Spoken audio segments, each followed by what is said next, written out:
So welcome everybody to the Global Frailty Network Frailty Seminar Series. I'm Dr. Carmen Castillo Gallego, a geriatrician from Hospital Virgen del Valle in Toledo, Spain. And a speaker for today Frailty Seminar Series 2023-2024 is Dr. Emiel Hoogendijk. But before introducing him, I'm going to remind you that after the talk, we are going to have a few minutes for questions and answers. So please write your questions in the chat that you have on the bottom on your right, sorry, you see the chat. Please write your questions there and I will read them for Dr. Hoogendijk. He's going to talk about recent developments in Frailty Epidemiology. He is an assistant professor at the Department of Epidemiology and Data Science and the Department of General Practice of Amsterdam VUmc location VU University Medical Center in Amsterdam, the Netherlands. Currently, he is part of the research group of the Longitudinal Aging Study Amsterdam, and he is involved with various international research projects in physical and cognitive functioning of older adults.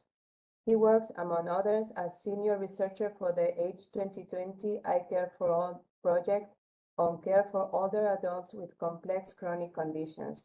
Dr. Hoogendijk published more than 120 peer-reviewed papers, mainly in the field of frailty epidemiology. Among others, he coordinated a frailty series for The Lancet in 2019. So, Dr. Hoogendijk, whenever you feel ready, you can start. Okay, thank you very much, Carmen.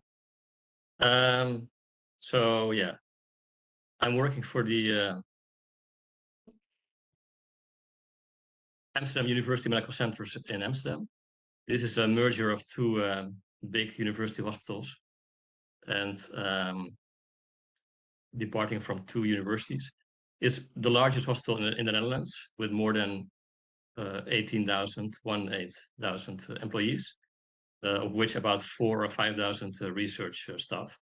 And here you can see on the map where Amsterdam is located, but I suppose many of you know that. My work is mainly focused on challenges for healthy aging. And most of the time I work on projects on frailty. And here you can see an example of a project, of a publication that we produced in 2019.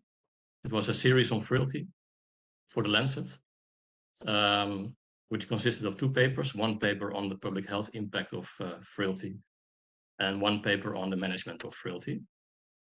But I do also work on other topics such as sarcopenia. This is a paper we wrote together with my good collaborator Elsa Den from Australia in Nature Aging on the implementation of sarcopenia in routine care. And we also do work sometimes on topics like malnutrition. These are all really closely related concepts. And this is a review we wrote last year for The Lancet, in which we provide an overview of all the knowledge we have so far on malnutrition, such as risk factors, prevalence, measurement instruments, but also gaps in the literature and in management of malnutrition. So I will not bother you with any general introduction on aging in the world, because I think most of you are aware of that. And also I will not start with the classical definition of frailty, but I would like to highlight a little bit the importance of frailty.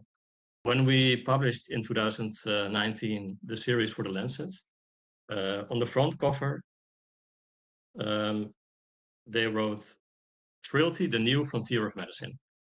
And this is really what frailty looked like. So it's like the potential of frailty is widely recognized. And on one hand, we more and more become aware of this. On the other hand, there's still a lot of work that needs to be done to really implement it in clinical practice. So it holds like a promise, and this promise still is not fully used yet. So why is frailty important? First of all, because it helps us to identify high-risk groups. and then we can intervene on these groups. And we hope that we can prevent adverse health outcomes when people are already older or even in midlife. And at the same time, we also see that frailty now is more and more used as a factor to consider in medical treatment. So before surgery or before starting a treatment, frailty status is more and more being taken into account. So this also makes frailty more and more important for medicine as a whole. So for many medical disciplines, it becomes a relevant factor, and not only in geriatrics. So another thing important to mention here is that it seems that frailty and the prevalence of frailty is increasing in more recent generations of older adults. This is shown in various studies from the US, the UK, but also from the Netherlands. And this is an example of a study that we published in 2021 in American Journal of Epidemiology, in which we looked at trends in frailty and its association with mortality. And also what we see is that the excess mortality related to frailty seems to be stable, which means that frailty is as deadly nowadays as it was maybe 10 or 20 years ago. There is not much change in that. So it means that we still have to do a lot to prevent death from frailty. So this was a study that we conducted using data from the longitudinal aging study in Amsterdam, where I'm also part of the steering group. And we used data over a period of 21 years, both frailty and mortality data.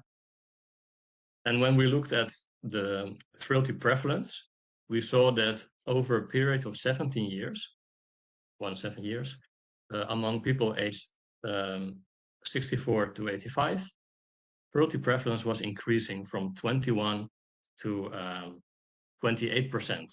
So it's really increasing. On one hand, this is a success story because it means that we probably are able to keep people alive longer with, for example, with multiple diseases. So it's not only a negative story, but it also means for the care, it means that we have to deal with more older people with frailty nowadays than a few decades ago. This is not happening in every country.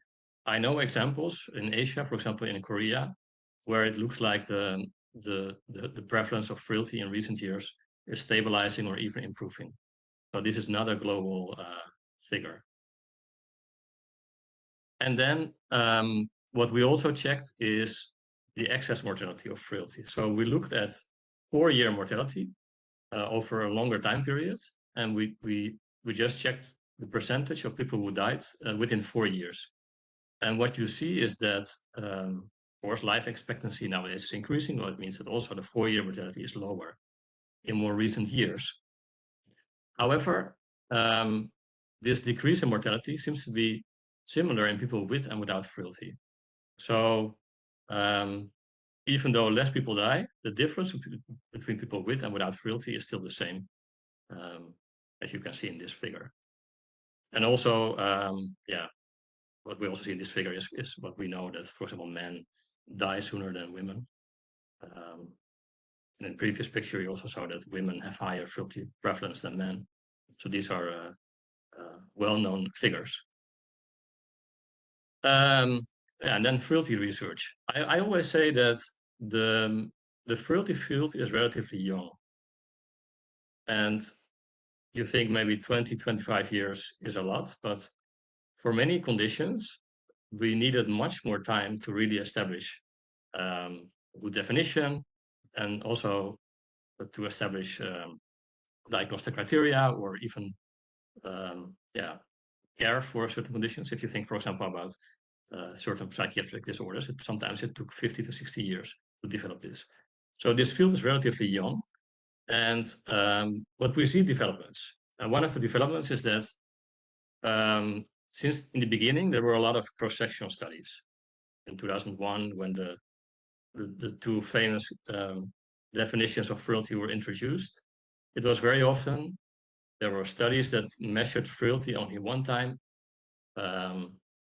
or measured frailty one time to predict adverse outcomes over time. And we see now really a shift to studies that use much more longitudinal data, so data with repeated frailty measurements. And very often for these studies, we use data from rich cohort studies, like in general populations, but also in some clinical cohorts, like primary care data or registration data. So there are developments. This is a good thing. And well, personally, I believe that cohort studies can really help us. And many of these cohort studies were never developed to measure frailty. However, they usually have enough data to create or a frailty index or to measure the frailty phenotype. And here you can see some of these cohorts, like the SHARE study, Inchianti study, or ELSA or LASA from Europe, HRS from the US, and Charles from China. All they have data over an extended time period, follow people over time. So these cohort studies can really help us to better understand frailty. So I'm an epidemiologist, so I always say epidemiology first.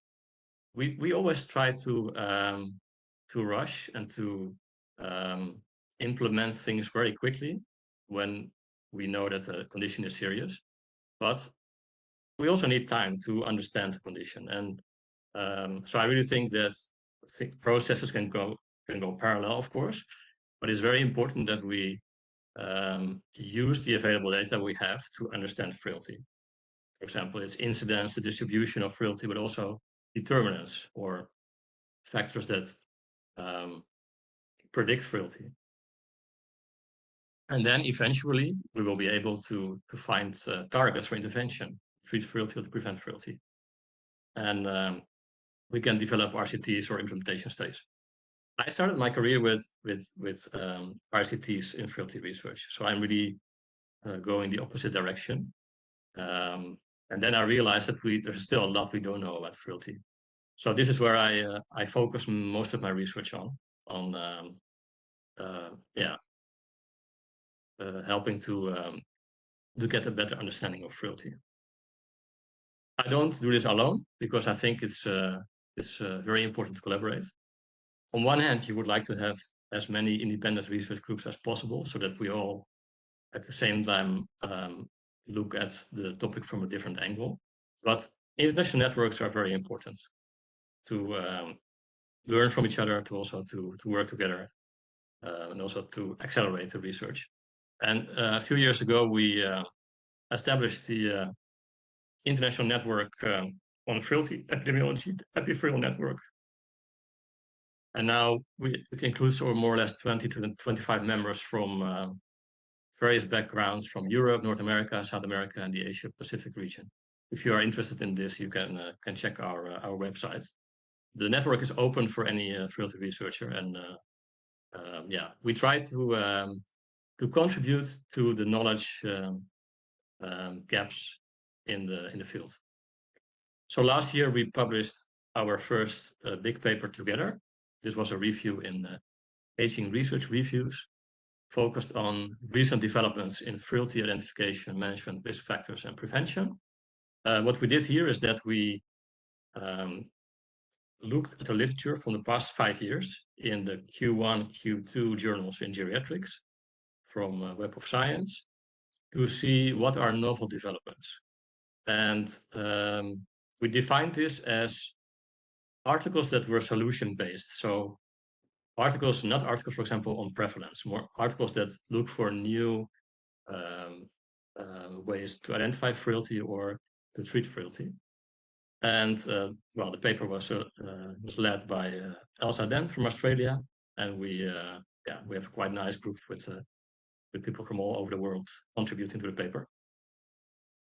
So here you can see the figure with the results of the number of papers that we found in these journals. And what you can see is that JAMDA, Age and Aging, and the Journal of Gerontology were the journals where the most articles were published with recent developments. And to give you some examples of recent developments is that for frailty identification, there were papers on using electronic medical records or claims-based data from insurance. but also many new diagnostic biomarkers. This was also a novel direction. And with regard to management, there were a lot of new applications of physical exercise, physical activity interventions, for example, using technology or extra games or things like that. And with regard to risk factors, there were many papers focusing on factors that drive progression of frailty, so worsening frailty, a lot of papers. And this is interesting because it seems that people seem to become more and more interested in preventing frailty or knowing how frailty develops.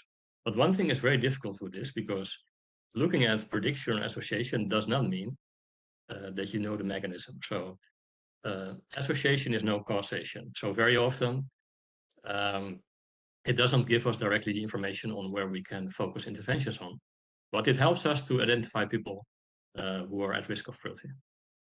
And finally, this we did not develop in our protocol. What we found out when looking at the results is that our search included the years 2020-21, of course, the COVID pandemic.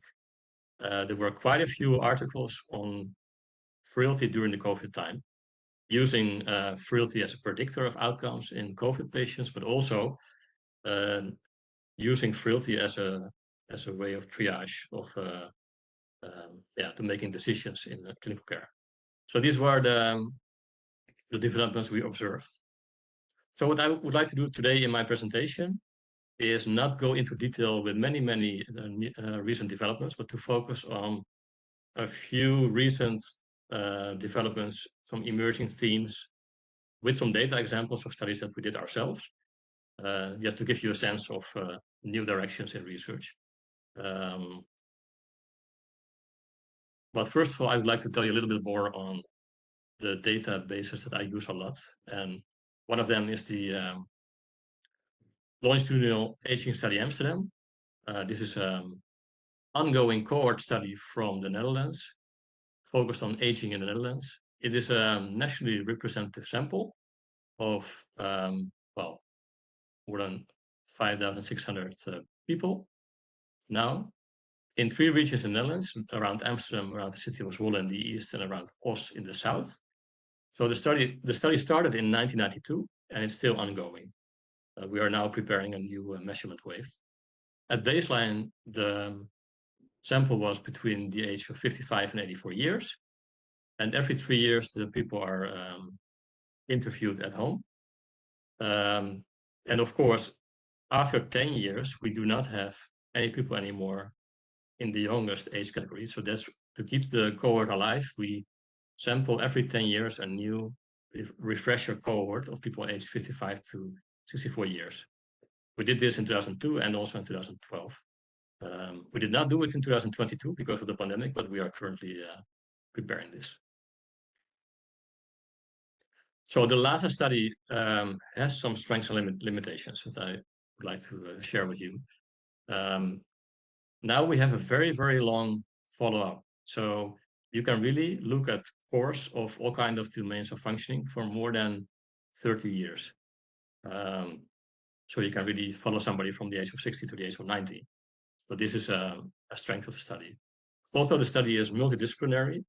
So we have both physical, mental, cognitive, and social functioning variables in the study. And respondents are usually interviewed at home. They have a main interview, a medical interview with clinical measurements, but also sometimes blood measurements. This we do not do every time because it's quite expensive and also a bit difficult to organize. At the same time, the LASA study has some limitations, and one of them is that the study is quite old. So to be able to make longitudinal comparisons, we do not change the measurements. However, some of the measurements are a little bit outdated. You can think, for example, about grip strength measurement. We still have instruments that are a little bit old-fashioned sometimes, and changing them is possible, but it cannot be too much different from what we already are doing. So what we usually do is that we add new measurements. but that also increases the burden for the participants. So it's that's a bit of a yeah, there's some tension on that level.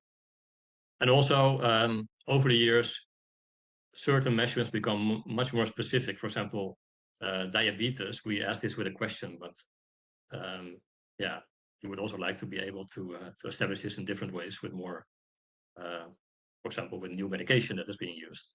That's also a way to find disease prevalence. So yeah, it has yeah, strengths and limitations, the LASA study. So here you can see in a schedule the measurement waves that we have in all the cohorts that LASA has available. The first cohort, there's already yeah, now 30 years of follow-up. The second cohort and the third cohort with young people that were added later. And we have one migrant cohort because we have quite a few labor migrants from Morocco and Turkey and Netherlands. And usually they do not participate in our regular sample. So we did one yeah, cross-sectional measurement among a migrant cohort in 2012. In the meantime, also the wave K in 2021-22 has been completed, and we also did 2 measurements during the COVID time to see how older people were functioning during the COVID-19 pandemic. Well, then to get back to the topic of today, frailty. These are 2 pictures I took from the internet from Kenneth Rockwood and Linda Fried. Fortunately, we can operationalize both important frailty measures in LASA, the frailty index and the frailty phenotype. We have quite a lot of physical functioning and physical performance measures, so there's no problem for this. And also I added here the link to the LASA study. If you would be interested in using data from LASA, the data is freely available. However, you have to submit a a proposal for analysis. It's not like HRS or Share that you can download all the files. You first need to apply for the data, and there's a steering group that checks whether questions are not overlapping with already ongoing projects. But the data is free, and so if you're interested, you can always contact LASA. So then I would like to move on to the data examples, and I chose 4 examples for today, which I think are interesting and also yeah, can be answered with cohort data, so with data with observational data. And one of the things that we know more and more about is how frailty changes with aging. And this is a figure from a coordination project we did within the IALSA project led by Graciela Muniz-Terera. And this paper was written by Natalie Jenkins. Here we looked at how frailty changes with aging. So we modeled a frailty index on age over time. And what you can already see here is that even though we modeled exactly the same age range, the rate of increase in frailty is very different across cohorts. So for LASA, the increase was stronger. It's similar to HRS. But for example, for Inchianti, it was less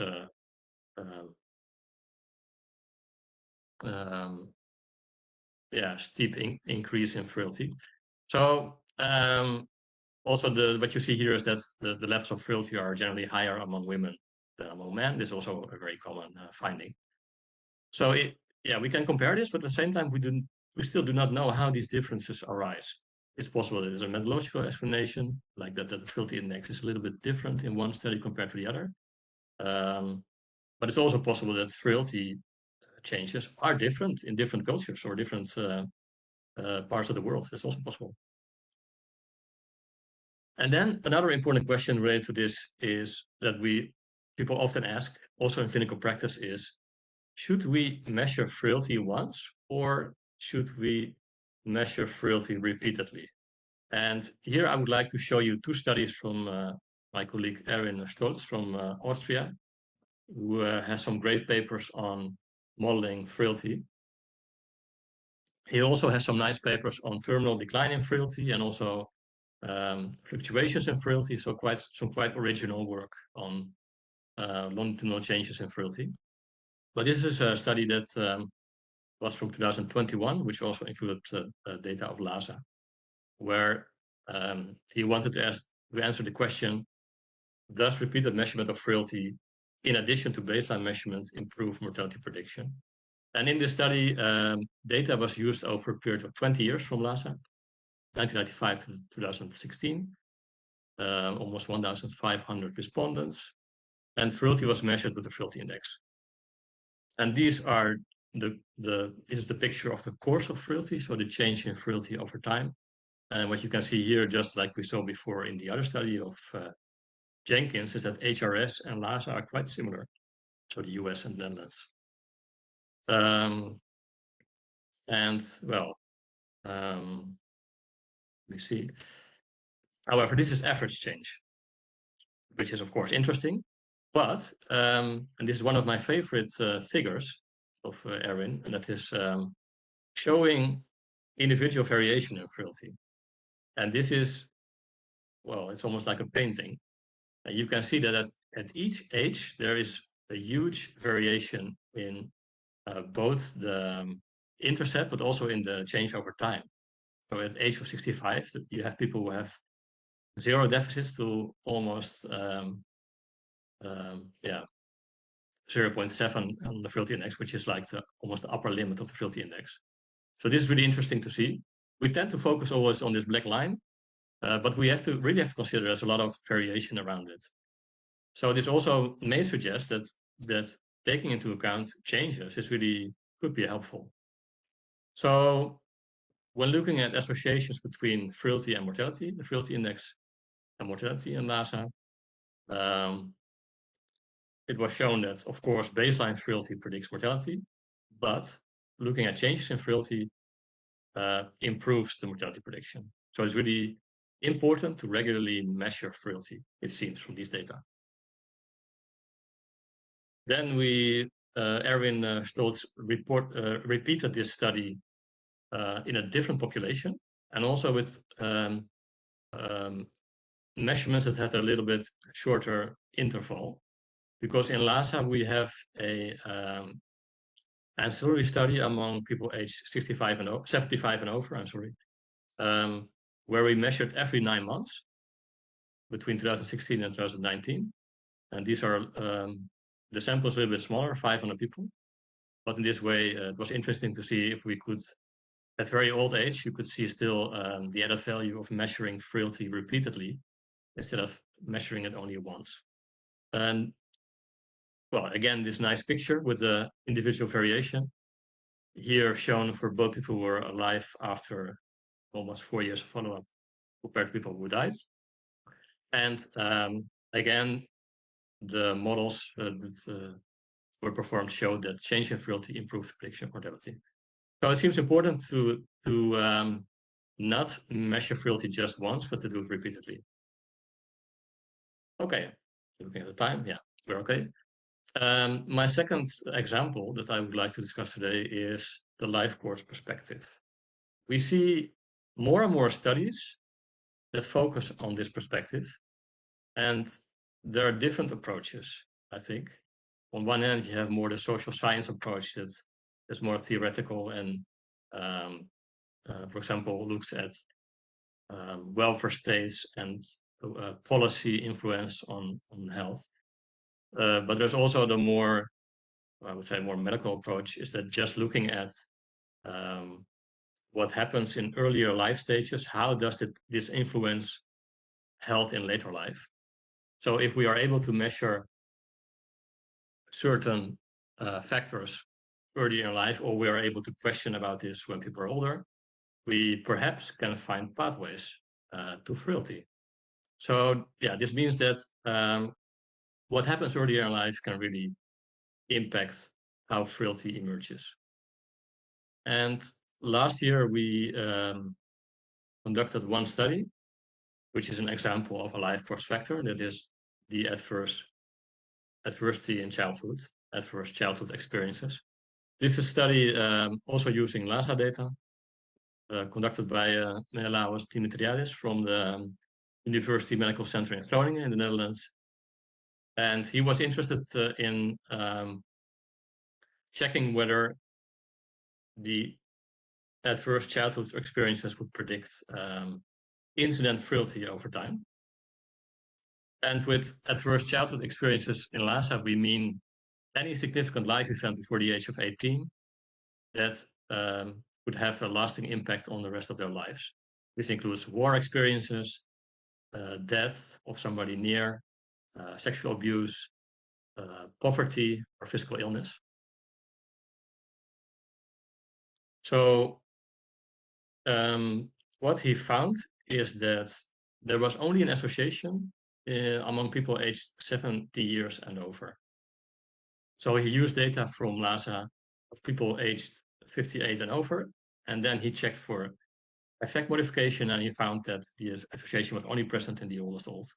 What you see is that people who have a history of adverse childhood circumstances have a higher risk of frailty. In this picture, you see the cumulative non-frail survival, so it means that the lower is more frailty. So yeah, what could explain that we only found this among the oldest old? First of all, there could be a selection effect. Perhaps people who survive until the age of 70 do not have, for example, diseases that make that they would, for example, die sooner. So maybe in younger ages, other factors are more important for developing frailty, and that could be a selection effect. Another explanation is that nowadays there are maybe cohort differences in adverse childhood circumstances, like much more people experience a divorce of a parent. So it could also be that the effect of these circumstances become a bit weaker because in the younger people, because the more severe circumstances are less prevalent. And but this is all guessing. We don't exactly know what is the mechanism. So we found this, and then I was involved with a study from a Chinese group, from Yuan Liu,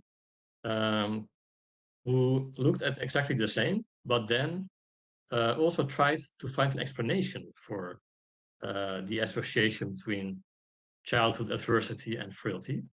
And they made use of data from the UK Biobank. The article was published earlier this year in the American Journal of Geriatric Psychiatry.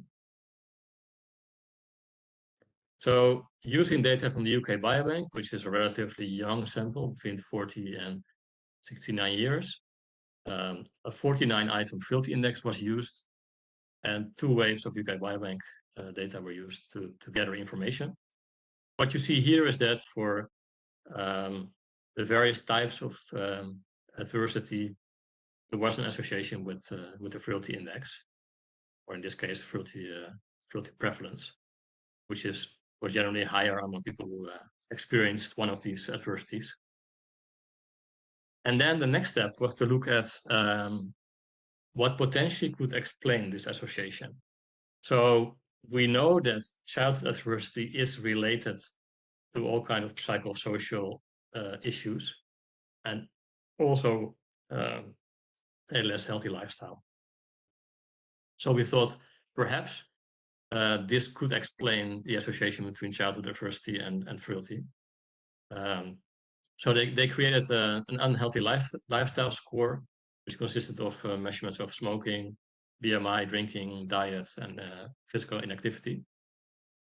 And then, well, in the various models that were run, it was found that between 4% and 8% of the association between childhood adversity and frailty was explained by an unhealthy lifestyle. So it doesn't seem very high, but at the same time, well, it's 8% is almost 10%. So it could be a significant pathway between this and frailty.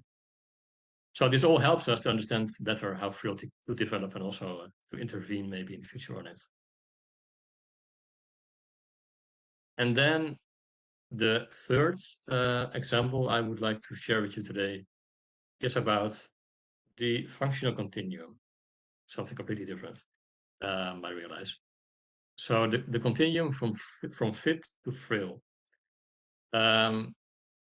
If you look at the frailty research from the past 20 years, then you see that most studies focus on binary frailty, yes or no. where we are mostly interested in the low levels of functioning. So we already, people are disabled or people are frail, and then we see how this relates to adverse health outcomes. However, it could also be interesting to look more at the complete continuum of functioning, because perhaps this gives us opportunities to intervene earlier in people already declining a little bit, or to find groups that are really resilient and to find out why that is. So if we do frailty research, for example, with the frailty index, we have people in the sample who have zero deficits. However, we always consider that these people are the same, which is maybe not true. And we are not really good at measuring capacities of people who have no frailty. But this is, I think, an interesting new direction in frailty research. And well, this is a study we conducted in 2019 with a group of Pedro Avizanda in Albacete in Spain, using data from the Fradea study, where we combined information on IADL, ADL, and frailty to see if we could create a functional continuum. It's a little bit simplistic approach, but it was just to check if this works and to see whether frailty could help to distinguish different functional groups within those who are still independent in ADL. Well, if you're interested, you can see the details in the paper, but I will skip this now. So what we did is that we looked to what extent these groups would discriminate the risk of mortality. So what you see here is that people who are disabled have, of course, the highest risk of mortality, the lowest survival.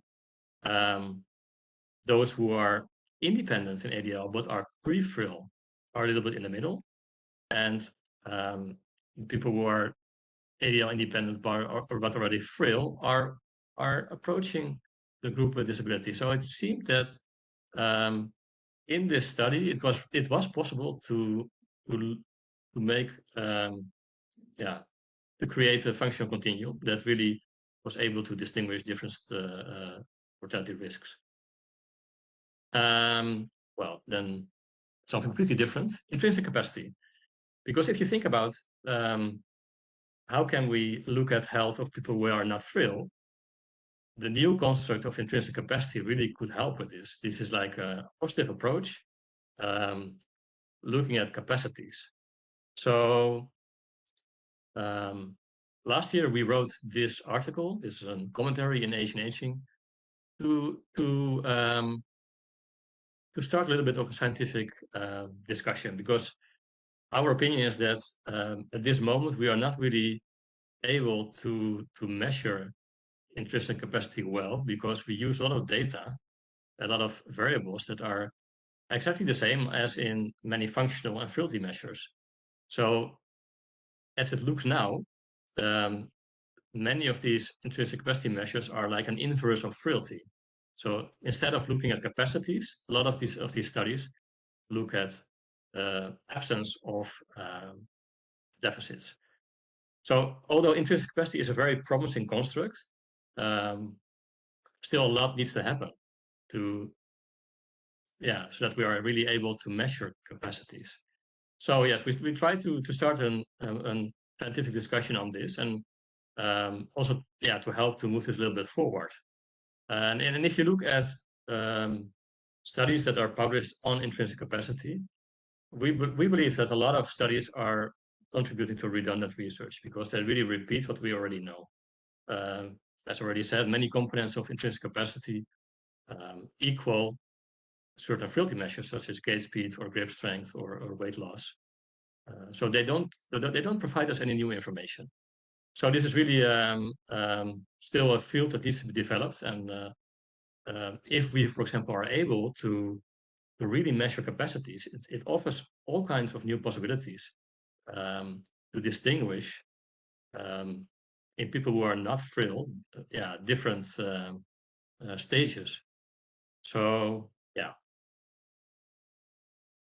and then I saw this this paper published last year, which has title "Intrinsic Capacity and Resilience: taking frailty to the next level.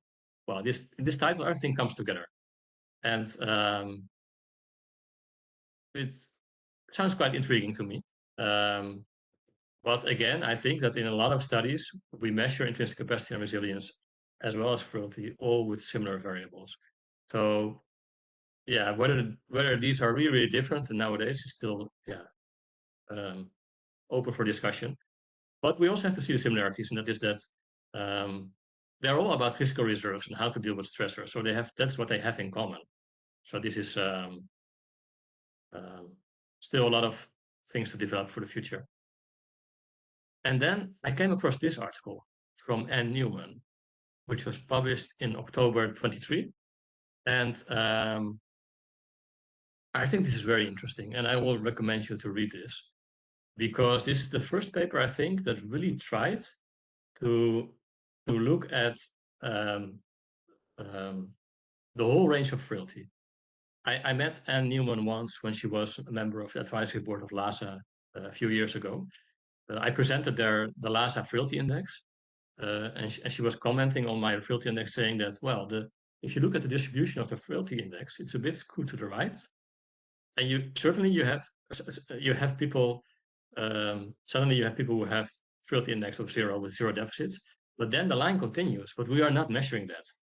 And I think this paper, she really intended to do that, to see if you can measure functioning of people who they are fit or they are not frail. And how they did that is that they used more demanding physical tests that are really able to show differences in non-frail adults. Of course, this is one of the first studies, but I think it's really, really an interesting approach, which could help us to look at frailty as a continuum. So then to finalize, the fourth theme I would like to discuss today is about social vulnerability. This is one of my personal research interests.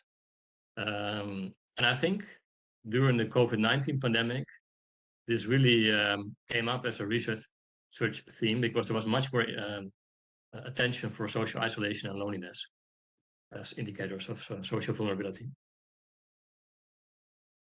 Frailty and social vulnerability are closely related.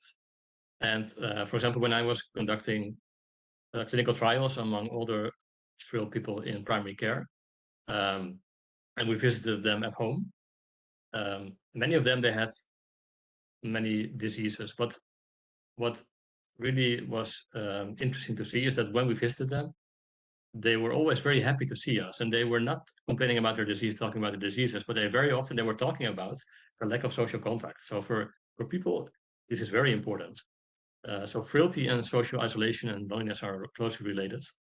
Social isolation and loneliness cover different aspects of social vulnerability. Social isolation is more an objective measure, as it looks at the extent people have contacts. So just looking in, do we have any connections, yes or no, or how many? While loneliness is more a subjective feeling.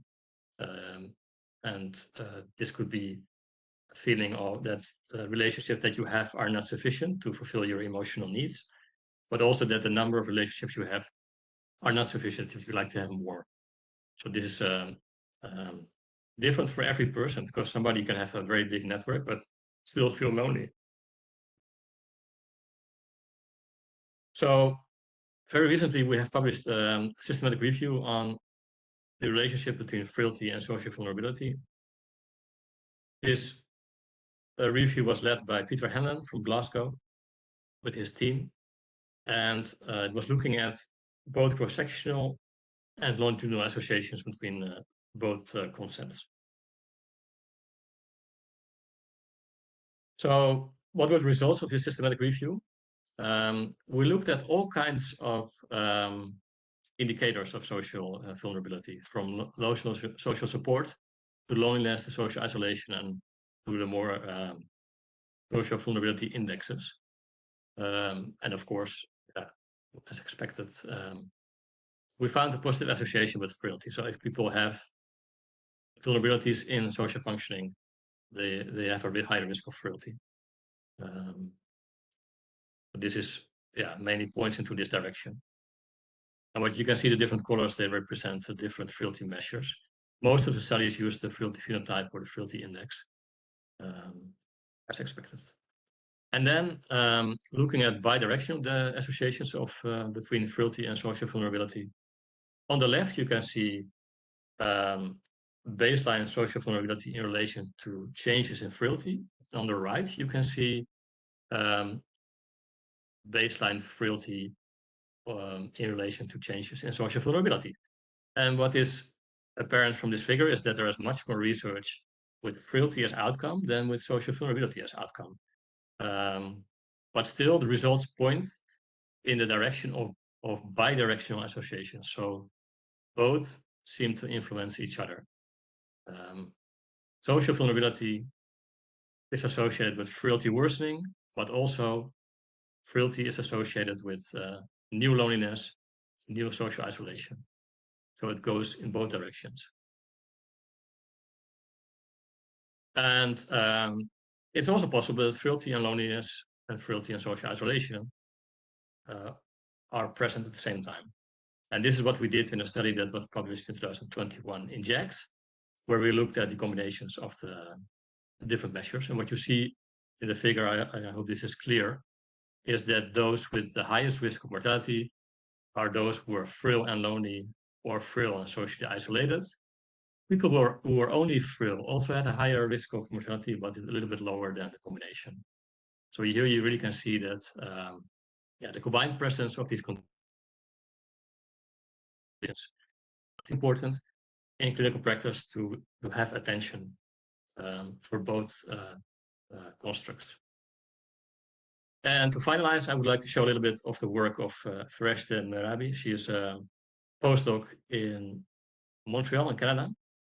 And so what I showed so far is quite simplistic, just looking at one direction. But maybe the reality is much more complex. This is a review that she published in 2020, which shows that the effects of social isolation and loneliness on health outcomes, how they can appear, and also what could be moderators or mediators in the relationships. So if you're interested in this, I recommend you to read this paper. And we recently started to collaborate to investigate the more complex relationships between social isolation, loneliness, and frailty using data from LASA. And this is one of the models that she has been testing. The work is currently submitted and under review. And this is a random intercept cross-select panel model. And with these kind of models, you can look at almost any possible temporal association, both between person and within person. And I won't explain this in too much detail right now, but I will show you the main conclusions. And that is that, well, using data from LASA from people aged 55 plus, more than 2,000 people, we observed that frailty was associated with social isolation and loneliness at later time points. At the same time, there was less evidence for the opposite. So social isolation at previous time points was only associated with frailty at one of the 6 later time points, I believe. So the evidence is less clear. And with regard to loneliness, there was a little bit more evidence that frailty at earlier time points was associated with frailty at later time points. And then, there were also some tests of more complex relationships like reciprocal relationships to look at whether frailty and social isolation of loneliness appear at the same time. And also this was confirmed. So what you can see from such a complex analysis is that associations are bidirectional, and also the conditions appear at the same time. So it's really complex.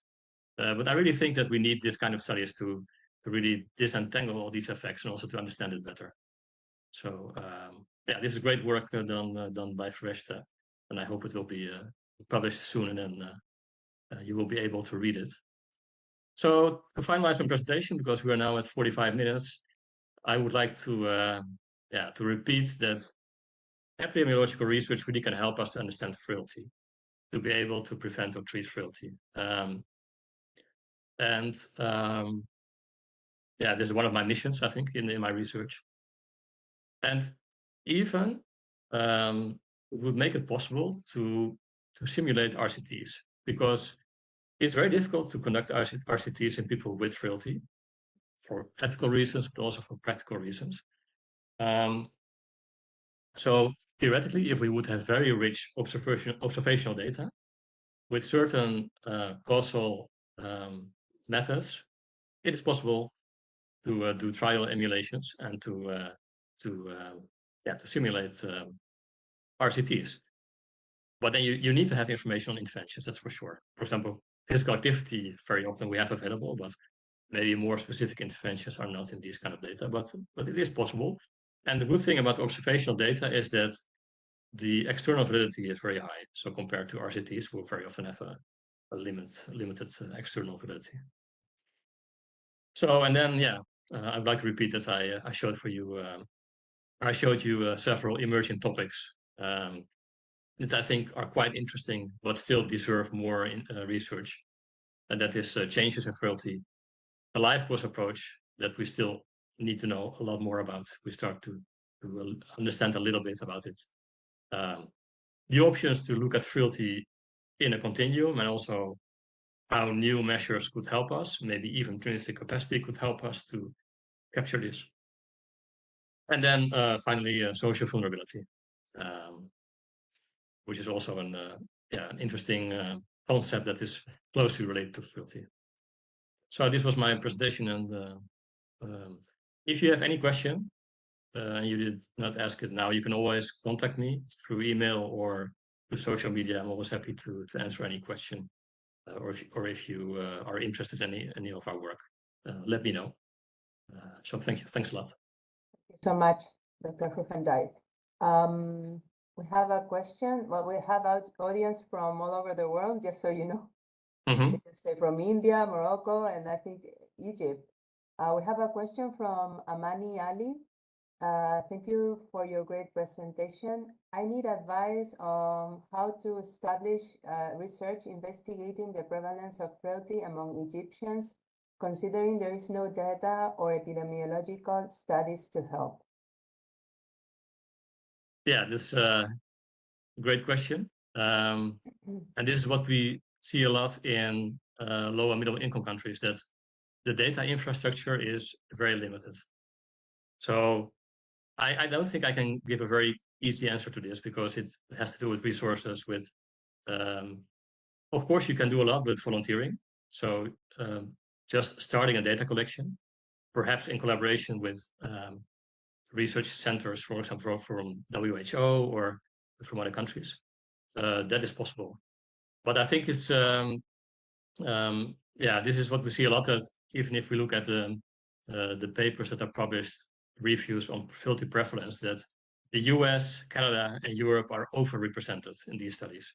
And we really, really need data from Egypt, from countries in Africa and Asia, to get a better picture of frailty around the world. So to get started with this is very difficult, and I'm not an expert in this, I have to say, but I really think that you might think about setting up a project where in the beginning you could try to collect data in collaboration with a research center. I just would like to remind our audience to, if you have any question, please write them in the chat, which is in the bottom right of your screen. I have a question. Do you think the prevalence of frailty may change now that we have some policies being implemented in terms of populational policies, in terms of nutrition, physical exercise? Do you think there is any point in repeating this cross-sectional studies to see the prevalence of frailty? How often would you do it? I think monitoring frailty is very important, because what I was talking about observational data, but very often we talk about data from already 10 years ago. So we very often do not have the latest information. So regular monitoring is very important. And I also mentioned a study from Korea. They used very recent data, and they really showed that the last 10 years, they were able to stop the increase in frailty. So I don't know what is the reason for that. But especially in countries where in the public policy there is attention for frailty, and they try to establish certain strategies. Yeah, I think the only way to know it works is to measure it regularly. Yeah. So you, how often would you do it? Well, if you could do it in routine practice with not too many effort, that would be great. But I'm always a bit skeptical about that, because I think you need to do some additional measurements to really have a little bit more rich information. So a yearly screening would be great, but yeah, it's expensive. Yeah. Another question from Antoine. I don't know the last name, Melang. I'm sorry about the pronunciation. I'm sorry. Do you think it is relevant to investigate a relationship between the intrinsic capacity and the frailty index, given that these two measures overlap to a large extent? I think that what I already said is that at this moment, there might be a lot of overlap. And it could be that if you look at the total score of intrinsic capacity, that is the inverse of the frailty index. Because we have done a little bit of work on this, and you see that the shape of the figure is more or less the same, but in the opposite direction. However, if we are able to change the measurement of intrinsic capacity and to really measure capacities, then this might differ. So, yeah, I think it's very interesting to know if at this moment there is overlap. I would be very curious to know that. And another question, Dr. Bona Bocham, coming soon with Moroccan data and results of our umbrella review about factors associated with frailty. Thank you very much for your presentation. We just had a comment for you. Good to know that, and also in Morocco they are monitoring frailty. Yeah. Very nice. And how do you see the future research in terms of epidemiology for frailty? What do you suggest for the future? I think that, well, there's the famous paper from your Spanish colleagues on the hallmarks of aging. Perhaps it's also possible to find the origin of frailty and to have certain pathways that we can find with epidemiological data. Because it feels like that we are a little bit stagnating. So we know that we have physical activity, we have nutrition available, but to prevent frailty, I think we do not know enough. So the shift, I think, is going much more from old age to earlier life stages. That is what I think. Exactly. Yeah. So thank you very much. I think we are going to finish here. I would like to announce that our next seminar will be on Wednesday, May 8th, and the title will be Frailty and Intrinsic Capacity, presented by Dr. Mateo Cesari. And I hope to see you all there. So thank you so much. Thank you. Bye-bye.